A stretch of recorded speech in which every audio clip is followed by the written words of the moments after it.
Television programme producers association of Bangladesh টেলিপ্যাবের সহ সভাপতি পদ থেকে অব্যাহতি দেওয়া হয়েছে অভিনেত্রী রোকেয়া প্রাচীকে।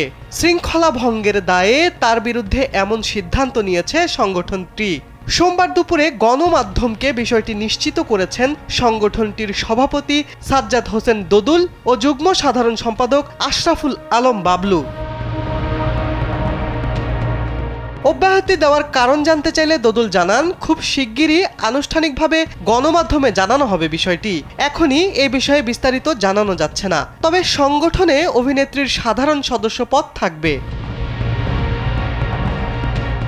সংগঠন থেকে অব্যাহতির বিষয়ে কিছু জানানো হয়েছে কিনা স্যান্ডেলিনা সো রূপচর্চায় আভিজাত্য তা জানতে রোকেয়া প্রাচীর সঙ্গে যোগাযোগের চেষ্টা করে গণমাধ্যম, তবে তার মুঠোফোন বন্ধ পাওয়া যায়।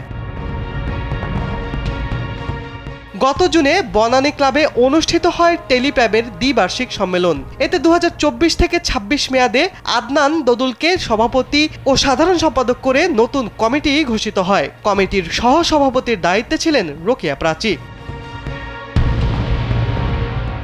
দ্বাদশ জাতীয় সংসদ নির্বাচনে সংরক্ষিত নারী আসন ফেনী 3 থেকে আওয়ামী লীগের মনোনয়নপত্র সংগ্রহ করেছিলেন অভিনেত্রী রোকেয়া প্রাচী, তবে দল থেকে মনোনয়ন পাননি তিনি। দীর্ঘদিন আওয়ামী লীগের রাজনীতির সঙ্গে যুক্ত ছিলেন এই অভিনেত্রী।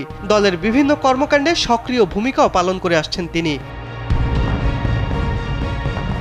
শিবলি আহমেদ, কালবেলা।